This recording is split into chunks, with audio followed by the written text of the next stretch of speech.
Hey there, how you doing? Welcome to the channel. So today, this is just random stuff.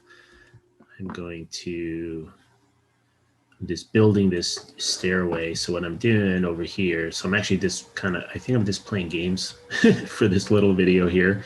I'm really, yeah, kind of at a loss of what other stuff I want to talk about. I mean, I'll probably do a stock update later. We had the market sell off and then this really a big recovery on Friday. So, it's kind of interesting. We'll go over that, in another video. But here's my stairway in my world that goes up to the top where my home is. And so I'm kind of been extending this a little bit. And so, yeah, I think I'm extending part of this all the way up just for the heck of it because I feel like it. Yeah, so that's what I'm doing. Right now with this. Ooh, it's raining out here. Let's see, do I have any stuff? Can I do some battling? Let's see, do I have arrows somewhere? Let's see if I have some arrows. Maybe I'll, I jumped that. Ooh, that's pretty good. Let me see. So yeah, and then my clock project, I haven't done much on it. I guess, yeah, it's funny. I was looking for the parts. That was the one thing that I was, some of the parts are taking a little longer to get in. So I'll be going over that later in another video, but I will make another one on that. A few more. So I think with the clock project one, I will be, what I have. So I have the VFD tubes for that. So that's cool. And I have the shift register parts, so those were good. And I have I got the PIC Micro board, so that's all good. And I was able to program that, so that was good. But, I need drivers for that. And so I have the driver chips, but it's funny because you order them. I ordered like from someplace on Amazon. And when I did that, which is fine, but they take a long time. So I don't know. It's interesting because when you order the parts on Amazon, I guess it's not clear really where they're coming from, but the price is right. So I'm going to keep the order, but then I went and had to go order some other ones that'll get here like maybe next week, get here sooner. So for these driver chips, they're kind of like Allegro Microsystems drivers. So that's, the problem that you have is I have, low voltage signaling. I just have like 5 volts, which can't supply a lot of current and stuff like that. And yet I have a VFT, which requires a lot of current, right? And so you need these drivers. So I mean, I kind of was like, well, I think, I'll wait till I get all that, those parts. So at least what I'll do is that I'll get one tube up and running. And that one tube will, I'll basically try to get one tube up and running. But I need the driver for that and everything. And then the voltage. So yeah, so for the power supplies, at least for the testing, what I'm going to do is, you have computer power supplies. So, basically, if you build a computer, it's got a power supply, like a 500 watt or something, but it's got a lot of voltages in there with decent current drive. So that's kind of my plan, to use that as like a bench power supply testing. So, and then, obviously I'll have to build, an actual power supply that I'm going to put in the box with the clock. And so that'll be another part of the circuit as well. And so, yeah, so kind of just waiting on some parts for that thing. So here's some zombies here. Stupid zombies. Come on, take it. Take it, dude. All right, let's see. Look at these little boxes, these stupid things. Come here. Just come over here. Take it. Oh, now you're babies. Take it. Take it out of there. What is it? What do I get out of that? Get slime or something? Oh, wake up. Wake up. Wake up. What are you doing?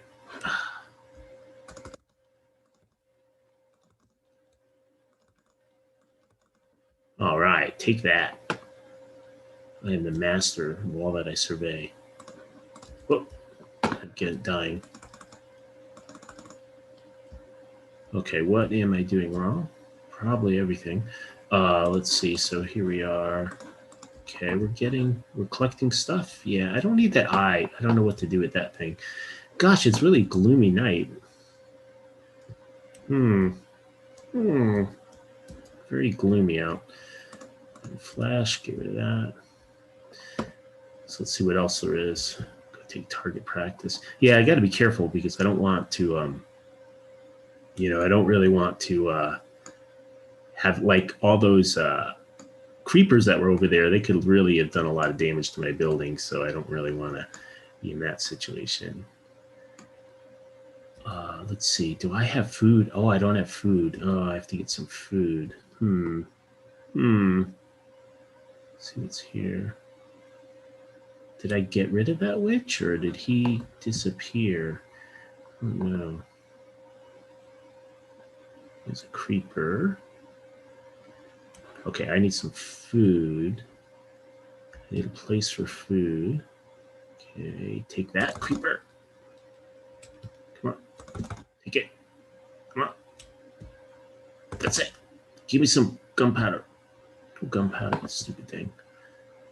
Give me gunpowder, all right. So I need some food. I'm actually kind of like going to be in trouble here. If I don't get some food. Now, I think I have, I have food over here. I have the chickens. I have like tons of chicken over here, I think. Yes. Steak, chicken, everything. Okay. Who's coming at me? All right, there we go. Good. Resustenized. Okay, very good. Oh, it's turning to daylight here. Come on. Take it. That's it. You're going down. Give me some gunpowder. I got a gunpowder, one of you guys. Yes, finally, a little bit of gunpowder. Yes, thank you. That's what those creepers are good for. Oh, zombie. Take it.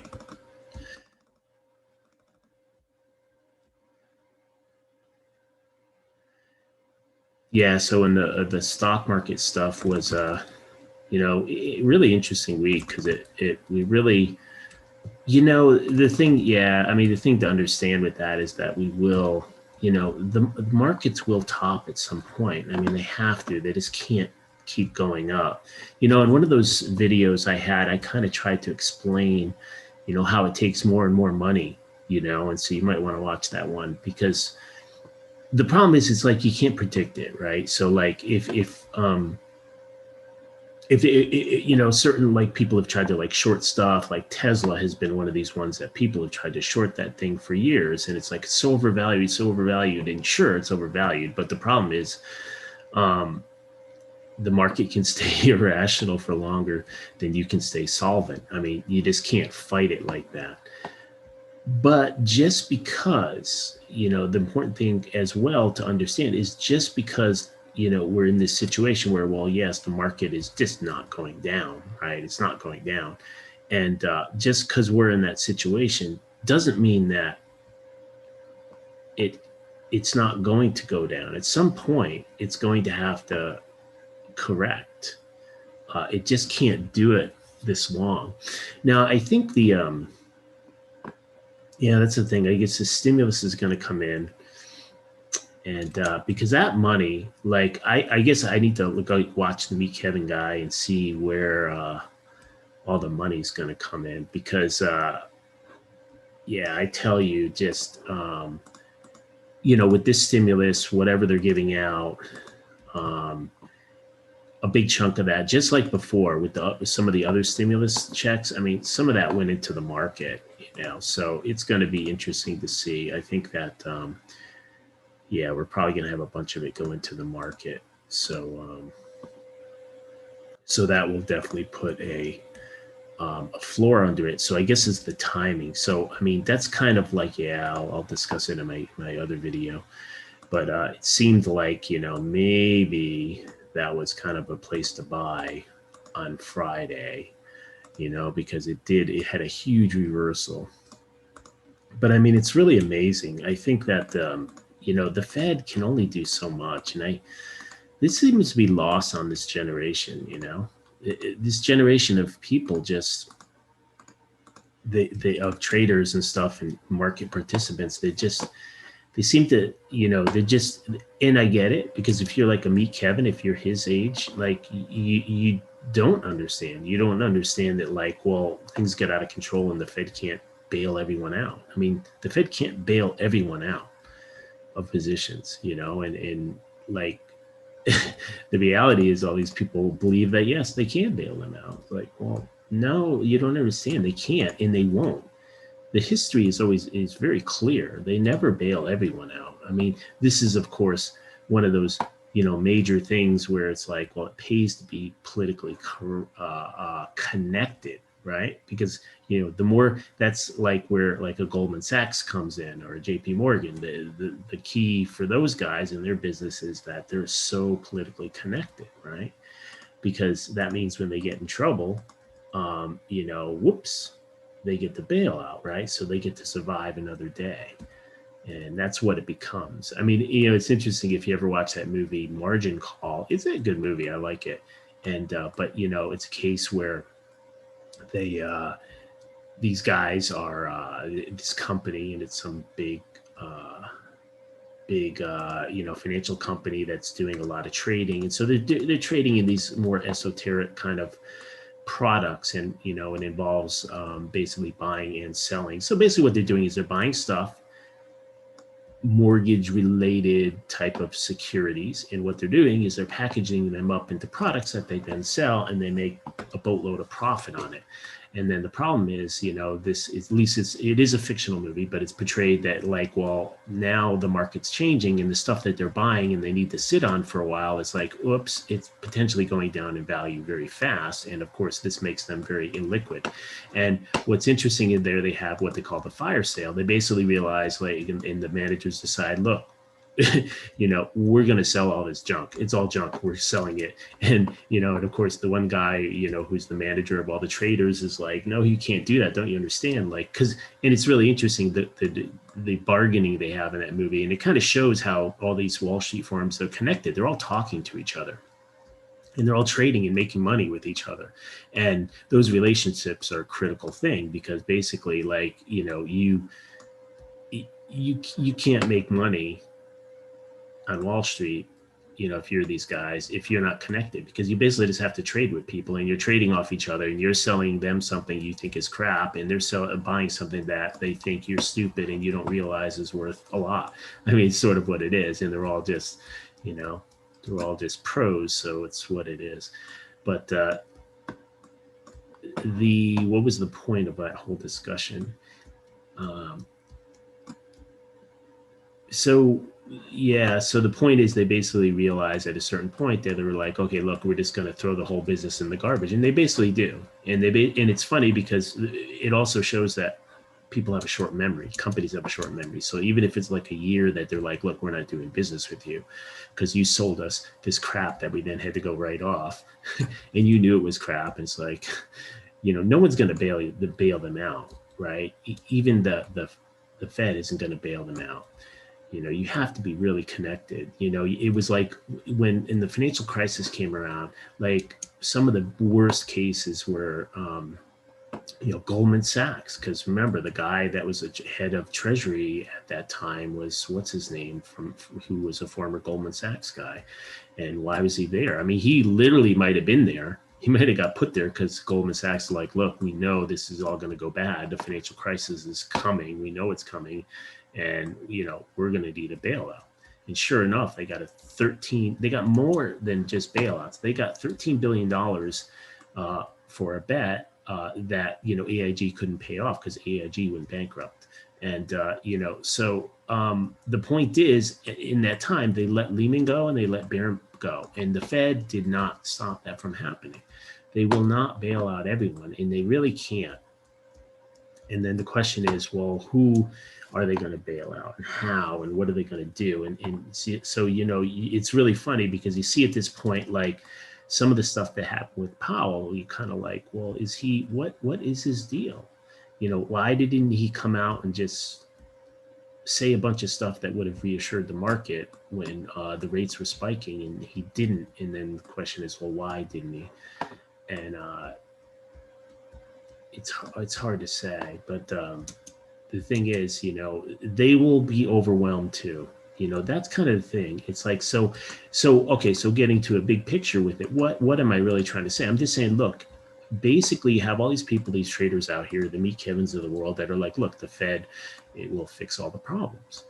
I mean, down at the end of the day, if you're buying Churchill, all these like little crap companies, and you're stocked up on Bitcoin and Tesla, and all these speculative companies that aren't making any money, then what are you betting on? You're betting on that the Fed is going to come in and take care of you if there's any problems. So, his view, so it's in a little way, at least on Thursday and stuff, there may be a little bit of a shell shock nature to it, because there may be a little shell shock that's like, well, why didn't the Fed come out and bail us out that day? Why did they let the rates go that high and us go down that much on that day? Right. And as I pointed out in my other videos, I mean, overall, the indices didn't go down. It's just there was a lot of damage in the speculative stuff. And so, I've said before, like if you're in all speculative, highly speculative stocks, you're not diversified, right? You're highly concentrated. So you can have diversification by market cap, industry sector, but also in terms of beta. Like, are they high beta, low beta? Are they, social media favorites or not? Literally all these different categories. You can make up your own categories. And so, yeah, I mean, I don't know, because at a certain point, it's funny too, because the other thing that people don't seem to understand is, like, the Fed is sort of a private institution. It's quasi-private, and they can't just take loss. They don't want to take losses. So, it was really interesting when they did this buy bond. They bought a bunch of bonds, and they bought bonds of companies that were crap back in like March, April. But the other thing is they bought like bonds of companies that weren't crap, like Apple and other companies that, like, have plenty of cash, making money, real companies. And the question is, why do they do that? And, we don't know. But what we suspect is they printed up the money, bought this stuff because they needed to show some profit. They knew they were going to be buying stuff that's going to, show losses, and they need to have some profit in there, right? And so that profit, that's why they basically went out there. And it's funny because when they do that, they sort of steal it, right? So if I go to buy a bond, an Apple bond or an Apple stock, I have to go take money that I earned somewhere, made somewhere, and go, buy it. But they just get to print it up, and they literally get to print it up. They create the bank reserves, and they're able to take those bank reserves and use it to get those bonds. So they don't have to actually go earn it. So in a way, it's like when the Fed buys something, they're sort of stealing it, right? Like, basically, if I could just sit there and say, oh, I'm going to buy your company from you, your laundromat, and yeah, I can. And it's like, well, okay, well, do you have the money? No, but I'm just going to print up the money. Like, okay, now I have the money. Here you go. So in a way, they're kind of stealing it. So this is kind of what, maybe the start of what's really going on, is that the Fed is so overextended in all these areas, and we just have this complacency. And then the other thing to kind of keep in mind too is, like, people are like, it's sort of like, I think that, the Fed has to kind of be the stern parent sometimes. And, we've seen this in the past, but at some point they have to say, hey, look, screw you guys. The stock market is up. It's been nothing but up for like however many years. And it's not enough for you guys. You want more, and you're going to sell off and have a hissy fit. Yeah. So it's like, there comes a time, I think, where Fed, they'll, and we've seen this before, where they start like and say, well, they sort of start being a little more stern with the market, and being a little more like, because, and if you look at it, I mean, there's no reason what was happening on the sell-off this week, which basically we recovered a big chunk of it already. But basically in that sell-off, I mean, what was happening? I mean, it's not that much of a sell-off in the big scheme of things. So just because some people are like highly levered on margin in really speculative stuff of, companies that aren't earning a penny and may never earn a penny, why should the Fed care about that? It's like, thinking about it, if you look at it, it's like, well, they should be like, well, I don't care. Oh, you lost 20% this week, or you got blown out in your options. Why should they care? And the reality is they don't care because a dude like me, Kevin, is like, yeah, He's still small fry. He's not going to systemically destroy the system because he's not Goldman Sachs or JP Morgan. Now, if it blows up on JP Morgan or one of these big guys to the point where like, oh, we're going to take down the whole system because, because we're like, oops, we're insolvent and we have to declare bankruptcy. And, that's what happens like with a big bank and stuff, why it's such a problem. Because the thing is, when they go bankrupt, the problem is you can imagine that, like let's say a JP Morgan or like when Lehman went, right? When Lehman went and all that stuff. See, the problem is that all these other banks that are doing business with them have money stuck there. It's like, hey, we're doing trades, blah, blah, blah. I mean, so other companies have like billions of dollars that are like in trades involved with this company. And so when they go bankrupt, all that stuff becomes like, it's immediately withheld, right? It's basically when they declare bankruptcy, it's like, whoops, all your money is basically frozen and you're not going to get it because you're low on the priority, depending where it is, what the money is doing, right? So basically that's what the concern is. So that's why what happened with Lehman and stuff is like when rumors started flying, people just pulled all their money, and they pull their money in multiple ways. They're going to pull the money and they're also not going to trade with you. So for example, if you were at Lehman and it's like, hey, okay, look, we're overextended. We got to clean things up. So let's sell our assets. Let's even sell them at a good price. You still have problems because people are like, well, look, I don't want to, if in the process of doing these trades, I have money over there that would get caught. I don't want to be involved with you. And so that's part of the other thing. And then also in the trades, with the money changing hands, and it's like, oops, because exactly. So for example, Lehman declares bankruptcy and you're in the middle of trade and you just deposited your money in escrow for the trade, $100 million for the trade or whatever. And it's like, whoops, that 100 million is now suddenly considered an asset. It's all frozen. And yet they didn't deliver you the securities yet. So everything's frozen until it gets worked out in bankruptcy. Right. And so, that's why these companies, like, if you look at that, they really pulled their money very fast once they sort of smell that there's a problem. There didn't even have to be a real problem. And then it's a self-fulfilling prophecy. It's sort of like, we're trying to, because from the bank side, it's like, hey, we're going to pull our lines of credit. And the banks are like, no, we got rid of our lines of credit because we're worried. And then the other side of the coin is, well, okay, well, let's trade this, trade that. And the trading partners are pulling their money and being like, I don't want to trade anything, but hey, I'll offer you a great deal. I don't want to deal with it. Because why? Because it's like, well, they're worried. They're like, okay, even if I buy something at a discount from you, and it's like, I may not get delivery of it. Like in this type of stuff, and bankruptcy lawyers would know that certainly better than me. But so, so I wonder if we're finally to the point where the Fed has to kind of be this stern parent and say, hey, look, screw you guys. You've had nothing but up in the stock market for all this time. So it's like, screw you guys, just shut up, take some losses. I mean, because in the big picture, it's like, oh, if the market went down 30% from here, I mean, I don't even think, depending on looking at the charts, it might not even really do much to like affect the uptrend, right? I mean, in the scheme of things, that would be nothing, right? But the question is, well, would it be something? Like if the stock market went down 30% again, like would that like expose some other hole in the system? And that's sort of the risk, right? And the Fed may not know about that. They may not really understand that. And because basically it's the wiring. Like it was funny when the financial crisis happened.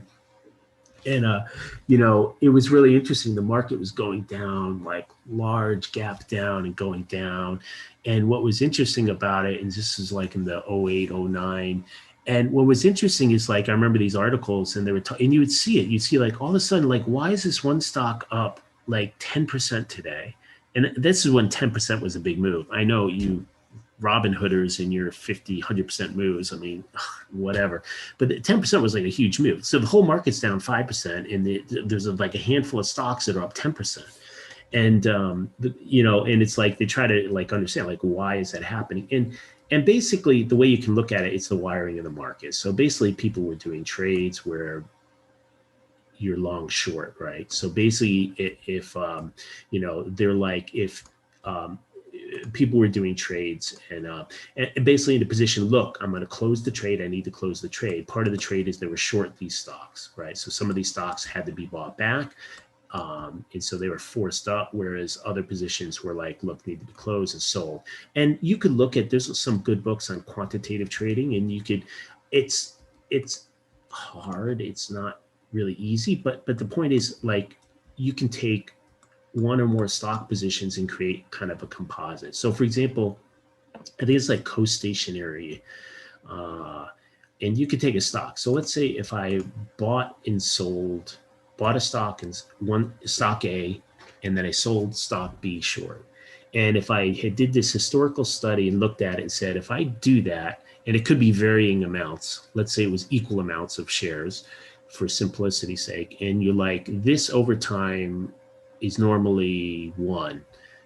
Like the net. So if I put $100 in, let's say my monthly return is 1, it stays at $100 value, right? And if you found that relationship, like, okay, but what you also found is like anytime it moved away, then you were able to make money.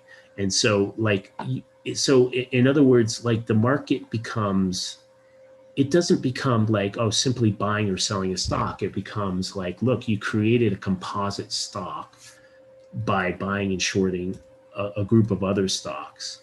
And so that type of thing is going on out there. And as a result of that, you can get unexpected behavior. So if, if they're, and then also in the other thing that happens with them is like things like when things go crazy, they sort of like, especially the quants, because they have to exit because, these relationships break down under extreme stress. And so what will happen is, they'll be out there and they'll do a bunch of math and they'll be like, okay, the average is this and the average is that. And just like I was showing those charts in my stock stuff, I was showing the charts of the like Gaussian distributions where it's like, hey, most of the time the market's going to move at most plus or minus 2% any day, every now and then 5%. But otherwise, these other events are very rare. So then if you get in a case where these events are happening and you're way out there in the 5-6% multiple days, and all of a sudden all these relationships break down, and because the relationships break down, the quants have to exit. If they're like, okay, look, if I have a trade and I've created a composite of 2 stocks, for example, and they'll just trade them all the time. I mean, they'll just be like, oh, just trade this every day, all day. Maybe it's like they've created an arbitrage of this combination of these 2 stocks, and they'll just trade them all day, all day, every day, as long as it's working. And then, but the problem is if like with extreme stress, like all of a sudden it's like, both stocks suddenly become highly correlated to the downside, they have to get the heck out, right? And in that case, maybe they're making money on one, but it could have been something else too. I mean, it could be, they could be short A, short B, long A, long B. It could be fractional. I mean, who knows? I mean, you have to use your creativity. It's called financial engineering. And I'm not in any way an expert, but as an engineer, I can appreciate the beauty, the beauty of like when like I design circuits and code and I'm like, oh, that was a really cool idea. And like you come up with something that's interesting. And like, so I imagine the financial engineering people like are the same way. They're like, oh, look, I created this cool thing. And they create this cool thing. It's like, oh, look at that. Oh, that's really neat. That's beautiful. Yeah. Until it blows up. Yeah, so I think that's I think it for this one. So have a good Saturday. I really wonder what's going to happen Monday. Part of me is like I should just buy some, I think, today, but I don't know if I want to. So we'll look at the charts later today on a stock update. So yeah, so here's my stairway. It's going. It's working good. And I think that's it. That's it for this one. Okay, bye.